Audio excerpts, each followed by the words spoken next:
بسم اللہ الرحمن الرحیم۔ السلام علیکم، ہمارے چینل میں خوش آمدید۔ میں ڈانس کر رہی تھی جب اچانک ہی مجھے اپنے چہرے پر کسی کی نظروں کی تپش کا احساس ہوا۔ میں نے نظریں اٹھا کر دیکھا تو وہاں پر ایک مرد کھڑا تھا۔ وہ ایک حبشی تھا جو انتہائی غور سے میرے چہرے کی طرف دیکھ رہا تھا۔ میرا دل خوف سے دھڑکا۔ مجھے اس طرح کے مردوں سے شروع سے ہی بہت ڈر لگتا تھا۔ میں اس سے مسلسل نظریں چرا رہی تھی، لیکن وہ ایک لمحے کے لیے بھی اپنی نظر مجھ سے نہیں ہٹا رہا تھا۔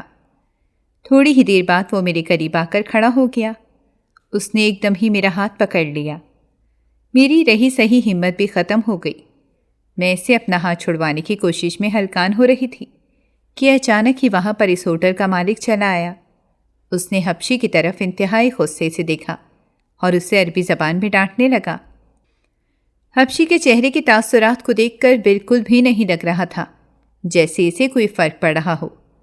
وہ پہلے کی طرح ہی مجھے دیکھے چلا جا رہا تھا، جیسے مجھے زندہ نگل لے گا۔ مالک نے اسے ڈانٹ کر وہاں سے بھگا دیا اور پھر میری طرف متوجہ ہو کر میٹھے انداز میں کہنے لگا، تمہیں میں نے کتنی بار کہا ہے کہ اپنے آپ کو اتنا زیادہ مت سنوارا کرو، تم سادگی میں بھی بہت پیاری لگتی ہو۔ اس کی بات سن کر میں نے اپنی گردن جھکا دی۔ وہ ایک 60 سال کا بوڑھا آدمی تھا۔ مجھے یہ بالکل بھی پسند نہیں تھا، لیکن روزی روٹی کمانے کے لیے مجھے اس کی یہ باتیں برداشت کرنی پڑتی تھیں، اور نہ ہی میں یہاں سے جا سکتی تھی کیونکہ میں اس کے رحم و کرم پر موجود تھی۔ میرے پاس ویزا نہیں تھا اور نہ ہی میرے پاس کوئی اور ذریعہ تھا کہ میں قانونی طور پر یہاں سے باہر نکل سکتی۔ میں بہت اچھی طرح سے جانتی تھی کہ میں نے اس کلب سے ایک ہی قدم باہر نکالا تو پولیس اسی وقت ہی مجھے پکڑ کر لے جائے گی۔ میں اپنی ساری زندگی جیل میں نہیں گزارنا چاہتی تھی، بلکہ میں تو ایک لمحہ بھی جیل میں نہیں گزارنا چاہتی تھی۔ اس کے جانے کے بعد میری آنکھوں میں آنسو آ گئے۔ میرے جسم سے ساری جان بھی ختم ہو گئی تھی۔ تھوڑی دیر پہلے میں جو مٹک مٹک کر ڈانس کر رہی تھی، اب تھک کر ایک ٹیبل پر جا کر بیٹھ گئی۔ قریب ہی کھڑی لڑکی پیار سے میرے چہرے کی طرف دیکھنے لگی اور کہنے لگی، تمہارے چہرے پر اداسی اچھی نہیں لگتی، ہمیشہ مسکراتی رہا کرو۔ میں یقین سے کہہ سکتی ہوں کہ جب جب تم مسکراتی ہوگی تب تب مردوں کے دلوں پر بجلیاں گرتی ہوں گی۔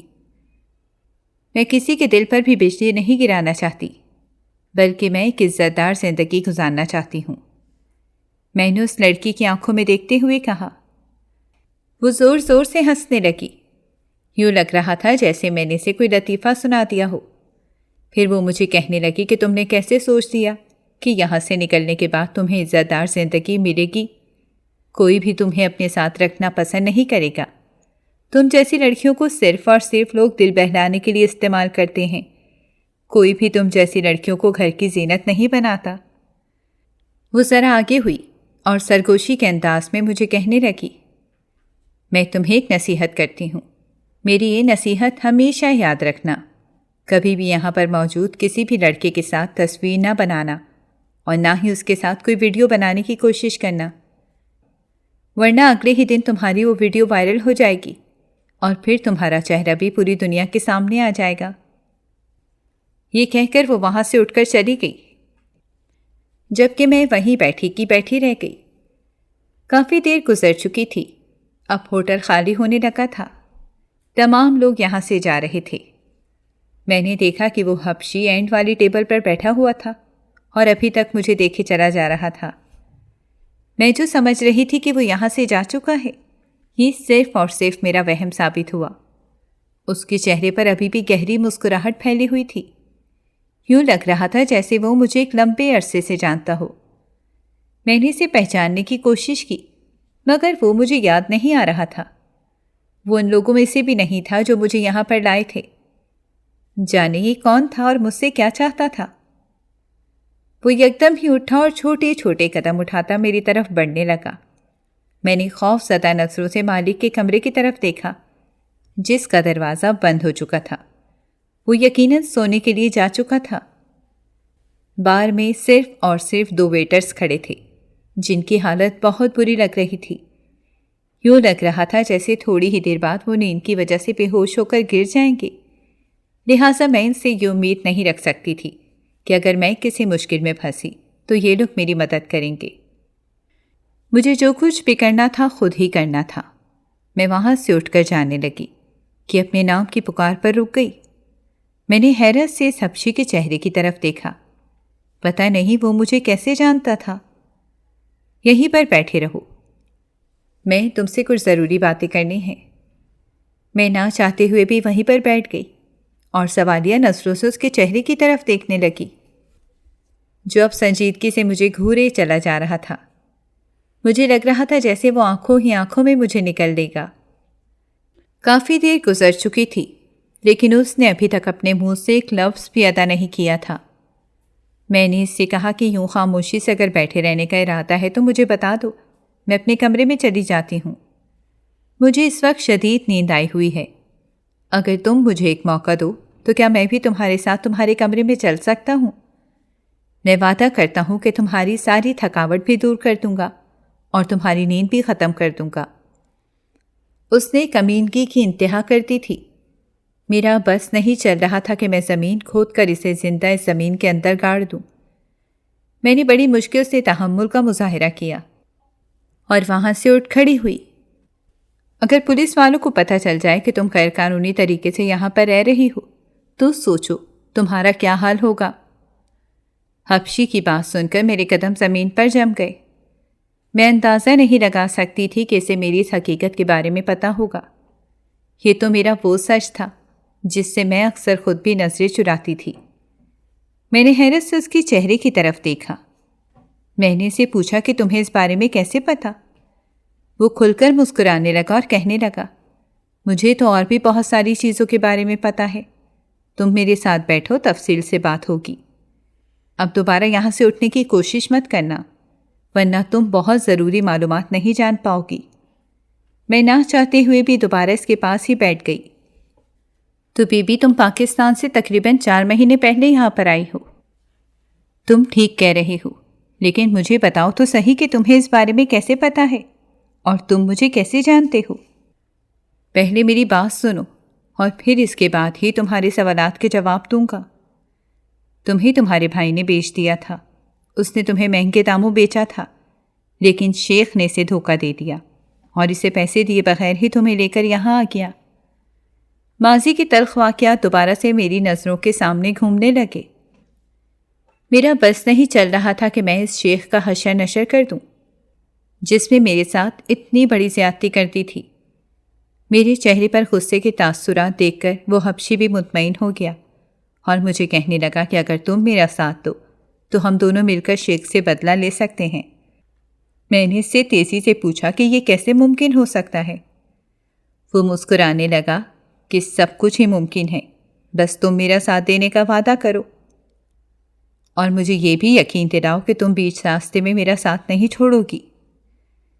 میں نے اسے کہا کہ میں تمہاری بات پر کیسے یقین کر سکتی ہوں؟ کیا پتہ تمہیں شیخ نے بھیجا ہو۔ وہ مجھے چیک کرنا چاہ رہا تھا کہ میری صورتحال میں کیا کروں گی۔ میری بات سن کر وہ ہنسنے لگا اور کہنے لگا، دیکھو لڑکی، جب تمہیں چالاکیاں دکھانی چاہیے تھی تب تم نے بے وقوفیاں کی، اور اب جب تمہیں موقع مل رہا ہے تو تم کیوں چالاکیاں دکھا رہی ہو؟ اپنی ان چالاکیوں کی وجہ سے ماری جاؤ گی۔ اس کی بات سن کر میں شش و پنج میں مبتلا ہو گئی تھی۔ سمجھ نہیں آ رہا تھا کہ کیا کروں۔ ساری زندگی میں یہاں پر بھی نہیں رہ سکتی تھی۔ یہاں سے نکلنے کے لیے کوئی نہ کوئی قدم تو اٹھانا ہی تھا۔ میں اچھی طرح سے جانتی تھی کہ اگر میں یہاں پر آنے والے لوگوں سے اپنی عزت کو بچاتی رہی تو پھر بھی ایک دن ایسا ضرور آئے گا کہ مالک مجھے اپنے قبضے میں لے لے گا، اور پھر اس دن میں چاہ کر بھی مالک کو انکار نہیں کر پاؤں گی اور پھر اس کی ساری باتیں ہی مان لوں گی۔ میں ایسا ہرگز بھی نہیں چاہتی تھی۔ بچپن سے ہی میں نے سوچ رکھا تھا کہ اپنے آپ کو اپنے شوہر کے لیے سنبھال کر رکھوں گی، کسی مرد کی طرف نظر اٹھا کر نہیں دیکھوں گی۔ میں نے اپنے بڑوں سے سن رکھا تھا کہ جو لڑکیاں صرف اور صرف ایک لڑکے کے خواب دیکھتی ہیں اور پھر اس کے لیے اپنی عزت کو، اپنی محبت کو سنبھال کر رکھتی ہیں، انہیں بھی بہت محبت کرنے والا شوہر ملتا ہے۔ میں دوبارہ سے ایسی بننا چاہتی تھی۔ اب کون سی گہری سوچ میں ڈوب گئی ہو؟ ابھی حساب کتاب کرنا بند کر دو اور میرے ساتھ دن سیٹ کرو تاکہ میں پھر اس کے حساب سے اگلا قدم اٹھاؤں۔ نہ جانے مجھ میں اتنی ہمت کیسے آئی۔ میں نے اسے کہا کہ میں تمہارے ساتھ ڈیل کرنے کے لیے تیار ہوں، میں ہر معاملے میں تمہارا ساتھ دوں گی اور وعدہ کرتی ہوں کہ بیچ راہ میں تمہیں چھوڑ کر نہیں جاؤں گی۔ اس نے اپنا ہاتھ بڑھایا اور زور سے کہنے لگا، ٹھیک ہے، یہ تو بہت ہی اچھی بات ہو گئی۔ میں نے ایک نظر اس کے بڑے ہوئے ہاتھ پر ڈالی اور پھر اسے کہا کہ تم شاید بھول رہے ہو کہ میں مردوں سے ہاتھ نہیں ملاتی۔ اب کی بار وہ دوبارہ سے ہنسنے لگا اور مجھے کہنے لگا کہ تم مردوں کے سامنے ناچ تو لیتی ہو، ان کا دل تو بہلا لیتی ہو، لیکن ہاتھ ملانے سے گھبراتی ہو۔ واہ، تمہاری الگ ہی سوچ ہے۔ میں نے زخمی نسوں سے اس کے چہرے کی طرف دیکھا اور اسے کہا کہ تم بہت اچھی طرح سے جانتی ہو میں یہ سب کچھ مجبوری میں کر رہی ہوں۔ اگر مجھے آج ہی یہاں سے بھاگنے کا موقع ملے تو میں ایک پل بھی نہیں لگاؤں گی اور یہاں سے کہیں دور بھاگ جاؤں گی۔ وہ تو میں دیکھ ہی لوں گا، ابھی تو تمہارے ساتھ ڈیل سیٹ ہوئی ہے، پھر کل جا کر پتہ چلتا ہے کہ تم کس طرح کا کام کرتی ہو۔ یہ کہہ کر وہ اٹھ کر وہاں سے چلا گیا۔ دوبارہ اس نے پلٹ کر بھی نہیں دیکھا تھا۔ اس کے جانے کے فوراً بعد ہی مالک کے کمرے کا دروازہ کھلا اور مالک پریشان صورت لیے کمرے سے باہر نکلا۔ وہ تیزی سے میرے پاس آیا اور مجھے کہنے لگا کہ تم اس سے کون سی باتیں کر رہی تھیں؟ پہلے تو مجھے حیرت ہوئی کہ مالک کو اس بارے میں کیسے پتہ چلا، وہ تو اپنے کمرے میں لیٹا سو رہا تھا۔ تھوڑی ہی دیر بعد مجھ پہ یہ راز آشکار ہوا کہ جن لڑکوں کو میں بیکار سمجھ رہی تھی اور سوچ رہی تھی کہ یہ تو نیند میں جھول رہے ہیں، وہ صرف اور صرف میرا وہم تھا۔ ان میں سے ایک لڑکے نے ہی مالک کو کال کی تھی اور اسے بتایا تھا کہ میں بیٹھی حبشی کے ساتھ باتیں کر رہی ہوں۔ مالک نے میرے سامنے ایک ویڈیو کی۔ اس ویڈیو کو دیکھ کر ایک لمحے کے لیے تو مجھے لگا کہ میرے قدموں کے نیچے سے زمین نکل گئی ہے اور میں انہیں کچھ غلط دیکھ لیا ہے۔ وہاں پر وہ حبشی ایک عورت میں مصروف تھا۔ مالک مجھے کہنے لگا کہ مر بھی جاؤ لیکن کبھی بھی اس حبشی پر بھروسہ مت کرنا۔ وہ حبشی ایک 2 نمبر انسان ہے جو عورتوں کو اپنے جال میں پھنساتا ہے۔ اسے عورتوں کی سائیکی کے بارے میں بہت اچھے طریقے سے پتہ ہے۔ وہ جانتا ہے کہ کس وقت کون سی عورت کیا سوچ رہی ہے اور کون سی عورت کو کس چیز کی ضرورت ہے۔ ابھی بھی اس نے تم سے یہی وعدہ کیا ہوگا کہ وہ تمہیں یہاں سے باہر نکال دے گا۔ مالک یہ کہہ کر سوالیہ نظروں سے میرے چہرے کی طرف دیکھنے لگا۔ اب میں اتنی بے وقوف بھی نہیں تھی کہ اسے جلدی سے سب کچھ بتا دیتی۔ میں نے تیزی سے نفی میں سر ہلایا اور اسے کہا کہ ایسا کچھ بھی نہیں ہے۔ اس نے میرے ساتھ اس قسم کی کوئی بھی بات نہیں کی۔ باقی مردوں کی طرح وہ بھی مجھے اپنے ساتھ رات گزارنے کا ہی کہہ رہا تھا۔ میں یہ مان ہی نہیں سکتا کہ وہ تم سے براہ راست اس بارے میں بات کرے گا۔ یہ اس کا طریقہ ہی نہیں ہے۔ اس حبشی کا صرف اور صرف ایک ہی طریقہ ہے اور وہ یہ ہے کہ وہ چال چلتا ہے۔ وہ ایسے الفاظ کا استعمال کرتا ہے جو سننے والے کو اچھے لگتے ہیں اور وہ ایسی باتیں کرتا ہے جو سننے والے کے دل میں اترتی ہیں۔ وہ لفظوں کا جال بچھاتا ہے اور پھر گھما پھرا کے انسان کو بھی اس جال میں پھنسا لیتا ہے۔ انسان کے پاس اس کی بات ماننے کے علاوہ اور کوئی بھی چارہ نہیں بچتا۔ یوں لگ رہا تھا جیسے مالک اسے بہت اچھے طریقے سے جانتا ہے۔ میں نے مالک سے کہا کہ کیا اس کے علاوہ بھی تمہارے پاس کوئی اور ویڈیو ہے، کیونکہ مجھے لگ رہا تھا کہ یہ ویڈیو جھوٹی ہوگی۔ آج کل تو ویسے بھی بہت ساری چیزیں ایسی تھیں جو جھوٹ کی بنیاد پر بنتی تھیں۔ میری بات سن کر مالک مسکرانے لگا اور کہنے لگا، ایک نہیں، میرے پاس اس کی 1000 ویڈیوز پڑی ہوئی ہیں، اور پھر جیسے جیسے میں اس کی ویڈیوز دیکھتی گئی ویسے ویسے میرے دل میں خوف پیدا ہوتا گیا۔ میں نادانی میں آ کر ایک بہت بڑی غلطی کرنے جا رہی تھی۔ مالک مجھے کہنے لگا کہ فکر مت کرو، میں تمہیں کسی بھی قسم کا نقصان نہیں پہنچاؤں گا اور تمہارے قریب آنے کے بارے میں سوچوں گا بھی نہیں۔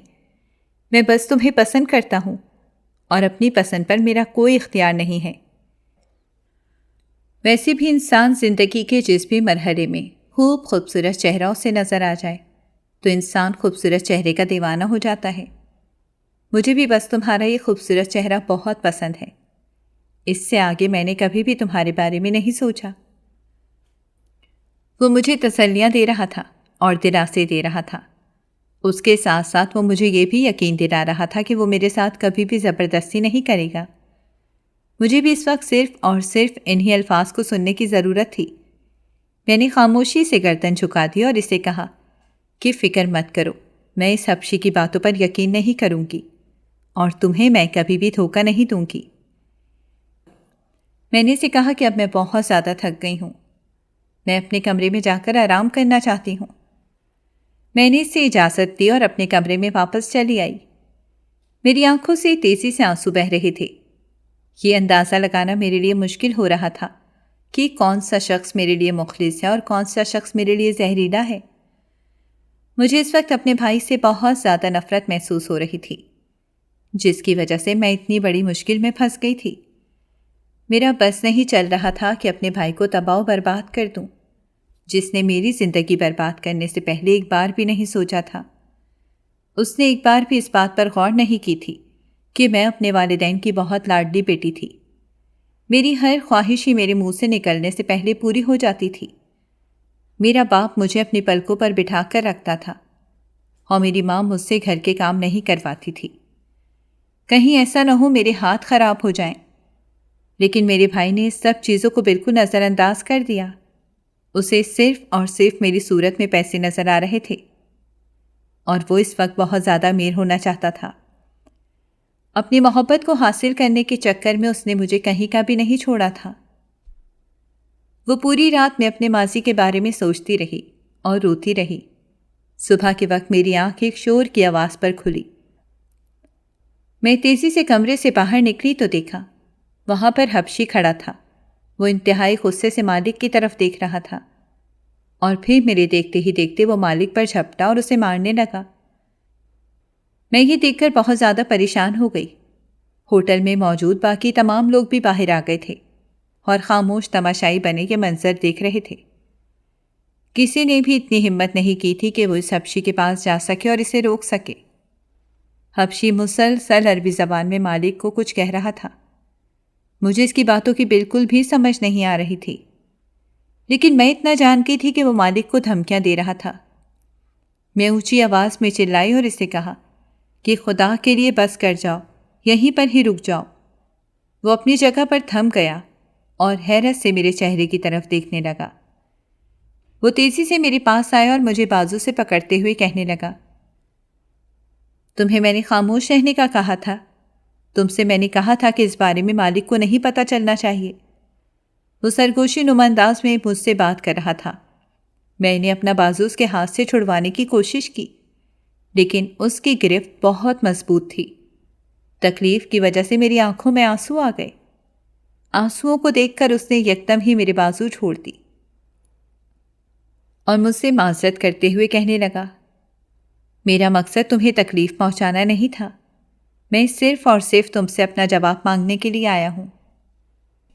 میں نے اس سے کہا کہ میں نے تم سے وعدہ ضرور کیا تھا، مگر اب میں اپنا وعدہ توڑتی ہوں۔ میں تم جیسے گھٹیا انسان کی کوئی بھی مدد نہیں کر سکتی اور نہ ہی مجھے یہاں سے نکلنے کے لیے تم جیسے دوخلے انسان کی ضرورت ہے۔ تمہاری حقیقت مجھے کل رات کو پتہ چل گئی ہے اور اس کے بعد میں تمہاری شکل بھی نہیں دیکھنا چاہتی۔ وہ تھوڑی دیر تک تو میری طرف دیکھتا رہا اور پھر ہنستے ہوئے کہنے لگا، اچھا تو تم نے بھی وہ ویڈیوز دیکھ لی ہیں؟ میں یہ نہیں کہوں گا کہ وہ ویڈیوز جھوٹی ہیں، وہ ویڈیوز سچ ہے، بالکل سچ ہے، لیکن وہ میرا ماضی تھا اور ان ویڈیوز میں جتنی بھی لڑکیاں موجود ہیں میں نے ان میں سے کسی کے ساتھ بھی زبردستی نہیں کی۔ وہ لڑکیاں اپنی مرضی سے میرے قریب آئی تھیں۔ میں نے ایک نظر اس کے چہرے کی طرف ڈالی اور اسے کہا کہ تم نے اتنا حسن نہیں ہے کہ کوئی بھی لڑکی تمہاری طرف متوجہ ہو۔ وہ دوبارہ سے ہنسنے لگا اور کہنے لگا، او میری نادان بلبل، یہاں پر حسن نہیں دیکھا جاتا بلکہ جیب میں پیسہ دیکھا جاتا ہے، اور جتنا پیسہ میرے پاس ہے یہ صرف اور صرف تمہاری سوچ ہے۔ اگر میں چاہوں تو ابھی یہاں پر اس ہوٹل کو بھی خرید لوں، لیکن میں اپنے مال کو حرام نہیں کرنا چاہتا۔ اس نے غصے سے مالک کی طرف دیکھ کر یہ بات کی۔ مالک ایک جگہ پر بیٹھا کانپ رہا تھا۔ اس میں اتنی بھی ہمت نہیں تھی کہ وہ آگے بڑھ کر حبشی کو کچھ کہہ سکے۔ کافی دیر تک وہ واویلا مچاتا رہا اور پھر وہاں سے چلا گیا۔ اس کے جانے کے فوراً بعد مالک میرے پاس آیا اور مجھے کہنے لگا، دیکھا، اسی وجہ سے ہی میں تمہیں اس سے دور رہنے کا مشورہ دیتا تھا۔ میں اپنے کمرے میں آ گئی۔ اچانک ہی میرے موبائل کی بیل بجی میں نے موبائل اٹھا کر دیکھا تو وہاں پر ایک میسج آیا ہوا تھا، تمہارا حسن بہت ہی قیمتی ہے، تمہیں اس بارے میں بالکل بھی اندازہ نہیں ہے، یہ انسان تمہیں استعمال کرنا چاہتا ہے۔ میں نے غصے سے موبائل بند کر دیا۔ کبھی مالک مجھے کہتا کہ حبشی مجھے استعمال کر رہا ہے، اور کبھی حبشی سے مجھے یہ بات سننے کو ملتی کہ مالک مجھے استعمال کر رہا ہے۔ شام کا وقت تھا، میں ڈانس کر رہی تھی کہ اچانک ہی وہاں پر ایک عورت چلی آئی۔ اس عورت کو میں پہلی بار اس ہوٹل میں دیکھ رہی تھی۔ وہ کافی دیر تک میرے چہرے کو دیکھتی رہی اور پھر وہ میرے پاس آئی اور مجھے کہنے لگی کہ تم جیسی پیاری لڑکی اس ہوٹل میں کیا کر رہی ہے؟ اور عورت کی بات سن کر میرے آنسو بہنے لگے۔ میں نے اسے کہا کہ یہ سب کچھ تو میں مجبوری میں کر رہی ہوں، ورنہ مجھے ذرا بھی شوق نہیں ہے، میں تو ایک عزت دار زندگی گزارنا چاہتی ہوں۔ اگر ایسی بات ہے تو میں تمہیں عزت دار زندگی دینے کے لیے تیار ہوں۔ میں نے بے ساختہ اس کی طرف دیکھا۔ وہ مسکرانے لگی اور کہنے لگی، ہاں میں سچ کہہ رہی ہوں، مجھے گھر میں ملازمہ کی ضرورت ہے اور میں چاہتی ہوں کہ تم باقی زندگی میرے گھر میں ملازمت کرو۔ میں تم سے وعدہ کرتی ہوں کہ وہاں پر تمہیں کسی طرح کا کوئی بھی کام نہیں کرنا پڑے گا اور وہاں پر تمہاری عزت بھی محفوظ رہے گی۔ اس نے مجھے کہا کہ پھر 1 سال بعد ہی میں تمہیں ملنے کے لیے اپنے گھر والوں کے پاس بھجوا دوں گی، لیکن شرط ہوگی کہ تمہیں واپس آنا ہوگا۔ اس عورت کی بات سن کر میرا چہرہ خوشی سے چمکنے لگا۔ میں سوچ بھی نہیں سکتی تھی کہ وہ مجھ پر اتنا بڑا احسان کر سکتی ہے۔ میں نے اسے کہا کہ مالک نے مجھے خریدا ہوا ہے، میری وہ بڑی قیمت لگے گی۔ اس نے پیار سے میرے چہرے پر ہاتھ پھیرا اور مجھے کہا کہ تمہاری جتنی بھی قیمت لگے گی میں دینے کے لیے تیار ہوں، کیونکہ اب میں نے فیصلہ کر لیا، اور جب میں ایک بار کوئی کام کرنے کا فیصلہ کر لیتی ہوں تو وہ کام پورا کر کے ہی چھوڑتی ہوں۔ اس نے مجھ سے پوچھا کہ تمہارا مالک کہاں پر ہے؟ میں نے مالک کے کمرے کی طرف اشارہ کر دیا، جو سب سے نچلے پورشن پر ہی تھا۔ تھوڑی دیر بعد میں نے مالک کا دروازہ جا کر کھٹکھٹایا، جسے اس نے پہلی باری میں ہی کھول دیا۔ یوں لگ رہا تھا جیسے وہ وہاں پر کھڑا میرا ہی انتظار کر رہا ہو۔ مجھے یہ دیکھ کر تھوڑا عجیب تو لگا، لیکن میں اس وقت بہت زیادہ خوش تھی کہ میں ان چھوٹی چھوٹی چیزوں کی طرف توجہ ہی نہیں دے رہی تھی۔ میں نے مالک کو کہا کہ وہ سامنے ایک عورت کھڑی ہے، وہ آپ سے ضروری بات کرنا چاہتی ہے۔ وہ تیزی سے اس عورت کی طرف بڑھ گیا۔ اس نے مجھ سے دوبارہ کسی بھی قسم کا سوال نہیں کیا۔ کافی دیر تک کھڑے وہ ایک دوسرے سے باتیں کرتے رہے۔ مالک میرے پاس آیا اور مسکراتے ہوئے کہنے لگا، مبارک ہو، تم آزاد ہو گئی ہو۔ میرا بس نہیں چل رہا تھا کہ میں خوشی سے ناچنا شروع کر دوں۔ میں تیزی سے اپنے کمرے میں گئی۔ سب سے پہلے میں نے ایک مناسب سا لباس نکالا۔ میرے پاس جو کپڑے موجود تھے وہ میں اپنے ساتھ لے کر نہیں جا سکتی تھی۔ تھوڑی ہی دیر بعد میرے پیچھے وہ عورت چلی آئی اور مجھے کہنے لگی کہ جو بھی سامان ہے یہیں پر ہی چھوڑ دو، میں تمہارے لیے نئے کپڑے خرید کر دے دوں گی، اور اس کے علاوہ تمہاری ضرورت کی جو بھی چیزیں ہیں وہ پوری کرنا میری ذمہ داری ہے، تم صرف اور صرف میرے ساتھ چلو۔ میں خوشی خوشی اس کے ساتھ چل دی۔ اس کے گھر میں عورتوں کے علاوہ اور کوئی بھی موجود نہیں تھا، اور یہی مجھے سب سے اچھی چیز لگی تھی۔ جب بھی کوئی لڑکا اس کے گھر آتا تھا تو اسے بیٹھک میں ہی بٹھایا جاتا تھا، اور اسے عورتوں کے حصے میں آنے کی بالکل بھی اجازت نہیں تھی۔ میری مالکن بہت ہی نیک عورت تھی، جو کہ پردے کی بھی بہت زیادہ پابند تھی۔ کبھی کبھار تو میں حیران ہوتی تھی کہ وہ اس ہوٹل میں کیا لینے کے لیے آئی ہے، اور پھر دوسرے ہی لمحے یہ سوچ کر خود کو تسلی دے دیتی کہ اللہ تعالیٰ نے اس نیک عورت کو میری مدد کرنے کے لیے ہی بھیجا تھا۔ میری زندگی بہت ہی خوشگوار گزر رہی تھی۔ مردوں کے بغیر میری زندگی میں کسی بھی قسم کی کوئی ٹینشن نہیں تھی۔ میرا دل چاہتا تھا وہی سب کچھ کرتی تھی۔ اس عورت نے مجھے تسلی دی اور کہا کہ تمہارے قانونی کاغذات بھی میں بہت جلد تیار کروا لوں گی، پھر اس کے بعد تم آسانی سے پورے دبئی میں گھوم پھر سکتی ہو۔ میں یہی تو سننا چاہتی تھی۔ مجھے گھومنے پھرنے کا بھی بے حد شوق تھا۔ میں دیکھتی تھی کہ نوکرانیاں ہر ہفتے ہی گھومنے پھرنے کے لیے جاتی تھیں، لیکن میں ان کے ساتھ نہیں جا سکتی تھی۔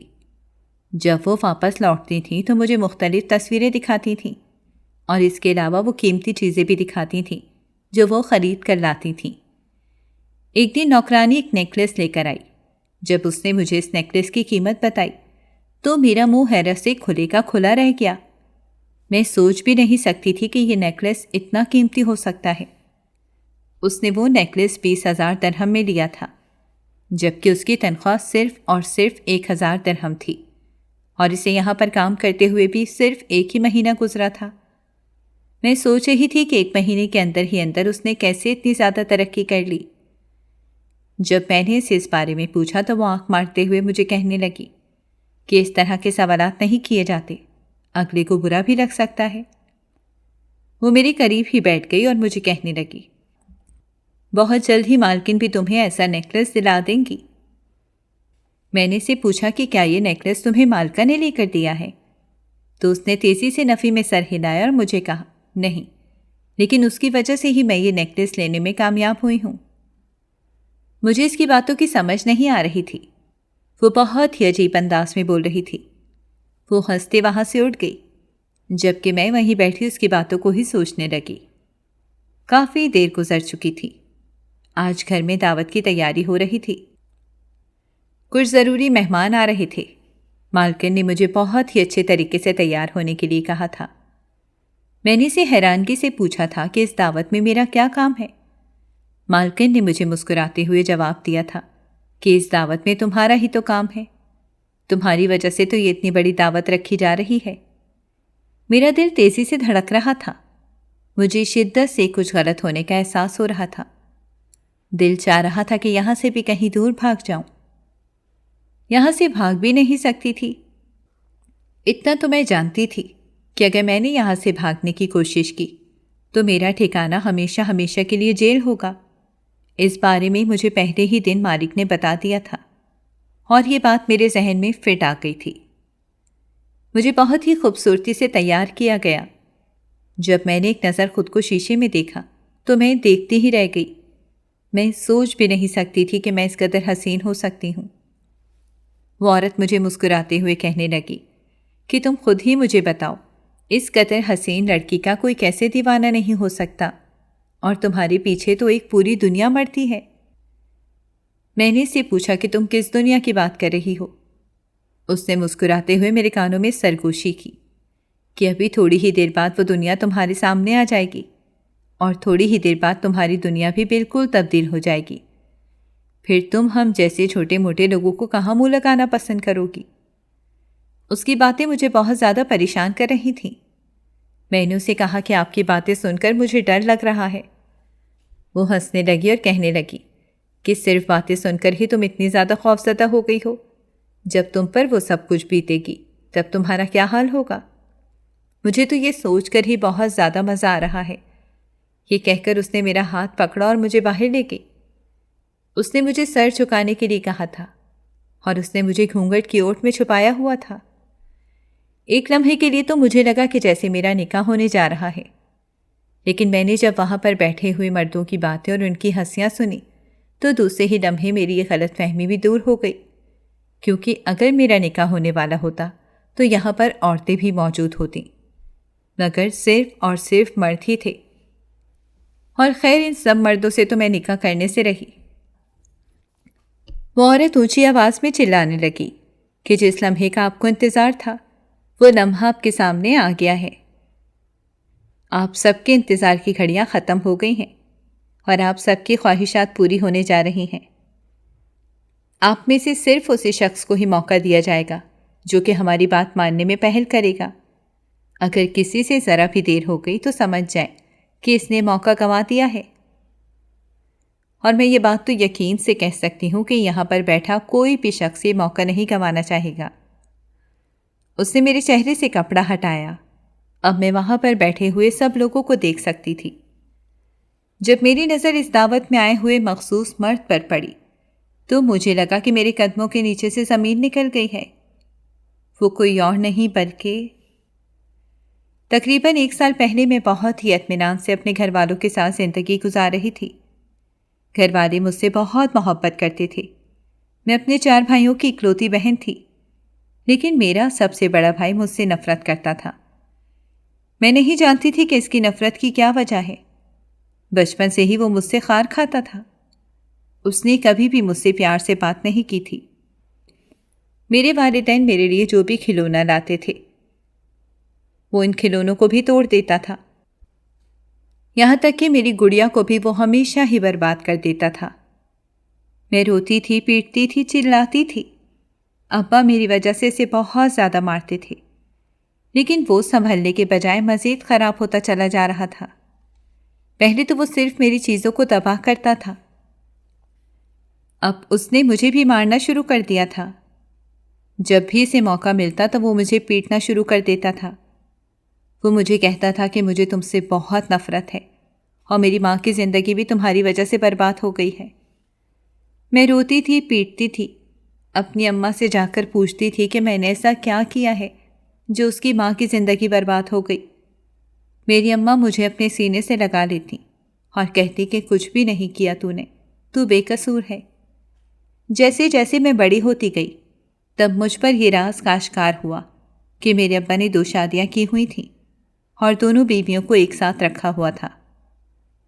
میرے ابا کو شروع سے ہی بیٹی کا بہت شوق تھا۔ دوسری بیوی سے ان کی اولاد بیٹی پیدا ہو گئی، یعنی میں اس دنیا میں آئی۔ ابا میری اماں کو بہت زیادہ توجہ دینے لگے تھے اور اماں کا حد سے زیادہ خیال رکھنے لگے تھے۔ یہ بات میری سوتیلی ماں سے برداشت نہیں ہو رہی تھی۔ اس کا بس نہیں چل رہا تھا کہ وہ اماں کو اس گھر سے نکال دے۔ جب وہ اماں کا کچھ بھی نہیں بگاڑ سکی تو اس نے مجھے جان سے مارنے کے بارے میں سوچا۔ اور پھر ایک دن جب میں اپنے کمرے میں سو رہی تھی تب وہ تکیا لے کر میرے پاس چلی آئی۔ اس نے تکیا میرے منہ پر رکھا، اس سے پہلے کہ میں اس دنیا فانی سے کوچ کرتی۔ ابا وہاں پر چلے آئے۔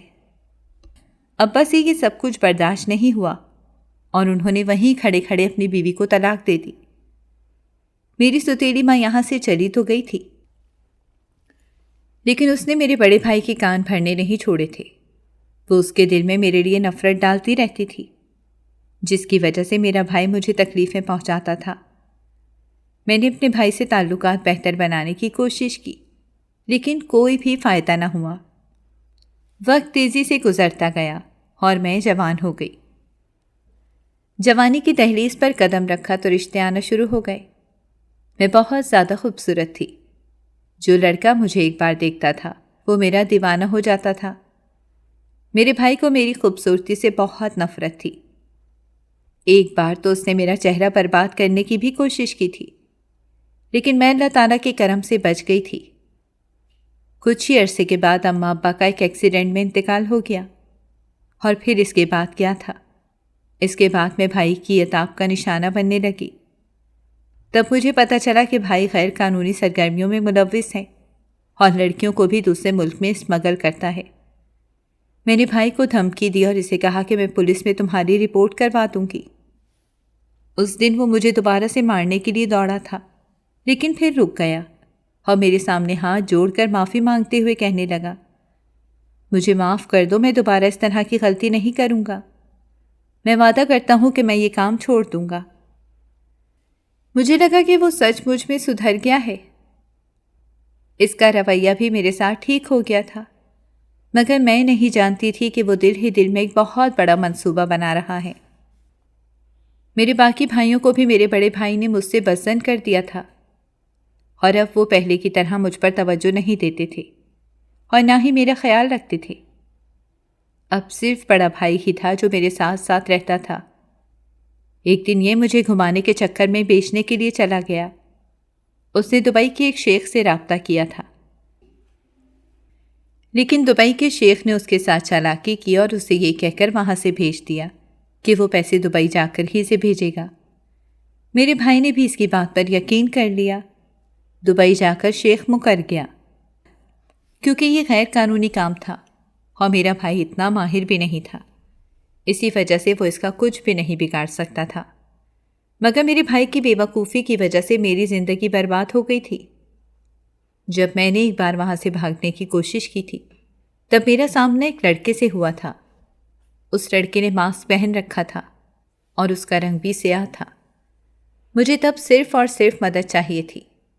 میں نے اسے کہا کہ خدا کے لیے میری مدد کرو، مجھے یہاں سے لے جاؤ، مجھے کسی نے یہاں پر اسمگل کیا ہے۔ اچانک ہی وہاں پر شیخ کے آدمی چلے آئے۔ شیخ کے آدمیوں کو دیکھ کر وہ شخص چھپ گیا تھا۔ جب مجھے دوبارہ سے وہاں پر لے جایا گیا تھا اور مجھے یہ بتایا گیا کہ اگر میں نے یہاں سے بھاگنے کی بھی کوشش کی تو میں پولیس کے ہتھے چڑھ جاؤں گی اور پھر پولیس مجھے ہمیشہ ہمیشہ کے لیے جیل میں ڈال دے گی۔ میں قید اور تنہائی سے بہت زیادہ گھبراتی تھی۔ وہاں پر وہی ماسک والا شخص بیٹھا ہوا تھا۔ جب اس نے اپنے چہرے سے ماسک ہٹایا تو مجھے لگا کہ میری سانسیں رک گئی ہیں۔ وہ شخص کوئی اور نہیں بلکہ حبشی تھا۔ اس نے آنکھوں ہی آنکھوں میں مجھے پرسکون رہنے کا اشارہ کیا۔ مالکن نے جب اسے دیکھا تو وہ بھی اسے پہچان گئی، لیکن اس نے اسے کچھ بھی نہیں کہا۔ وہ جوش میں سب کو کہہ رہی تھی کہ اس کی قیمت میں نے 5 لاکھ درہم لگائی ہے، وہ بھی صرف اور صرف 1 دن کے لیے۔ تم میں سے کون ہے جو اسے خریدنا چاہے گا؟ اچانک ہی وہ حبشی اٹھ کھڑا ہوا اور کہنے لگا کہ اسے پولیس خریدنا چاہے گی۔ سب لوگ اس کی بات سن کر ہنسنے لگے۔ وہ حبشی بھی ہنسنے لگا، لیکن مالکن بہت سنجیدہ نظر آ رہی تھی۔ دیکھتے ہی دیکھتے وہاں پر پولیس چلی آئی۔ اس نے سب لوگوں کو گرفتار کر لیا۔ وہ مجھے پکڑنے ہی لگی تھی کہ میں انہیں چلانا شروع کر دیا۔ میں جیل میں نہیں جانا چاہتی تھی۔ حبشی نے مجھے ڈانٹا اور کہا کہ بے وقوف، اور تمہیں کوئی بھی جیل لے کر نہیں جا رہا، بلکہ تمہیں پاکستان کی ایمبیسی لے کر جا رہی ہے۔ وہاں سے تمہیں تمہارے ملک بھجوا دیا جائے گا۔ میں نے حیرانگی سے اس کے چہرے کی طرف دیکھا۔ میں نے اس سے پوچھا کہ تم میری مدد کیوں کر رہے ہو؟ وہ مسکرا دیا اور مجھے کہا کیونکہ تم نے میری مدد کی تھی۔ پھر وہ مجھے بتانے لگا کہ میں کوئی حبشی نہیں ہوں۔ یہ جو کالا رنگ دیکھ رہی ہو، یہ تو سارا میک اپ کا کمال ہے۔ میں نے اسے اپنے لیے چھپانے کے لیے کیا تھا تاکہ کوئی بھی مجھے پہچان نہ سکے۔ تب مجھ پر یہ راز آشکار ہوا کہ وہ ایک پولیس والا تھا جو کافی عرصے سے مالک کے پیچھے لگا ہوا تھا۔ وہ اس کے خلاف ثبوت ڈھونڈ رہا تھا تاکہ ثبوتوں کے ساتھ ہی اسے جیل کی سلاخوں کے پیچھے ڈال سکے، اور پھر میری وجہ سے وہ ثبوت ڈھونڈنے میں کامیاب ہو گیا۔ میں نے اپنا سر جھکا لیا اور اسے کہا کہ میں واپس نہیں جا سکتی۔ پاکستان میں میرا کوئی بھی نہیں ہے، اور اگر میں واپس چلی بھی گئی تو میرا بھائی میرے ساتھ بہت برا سلوک کرے گا۔ اس نے میرا چہرہ بلند کیا اور مجھے کہا تو پھر تم کیا کرنا چاہتی ہو؟ میں نے ایک گہری سانس لی اور اسے کہا تم مجھے اپنے ساتھ نہیں رکھ سکتے۔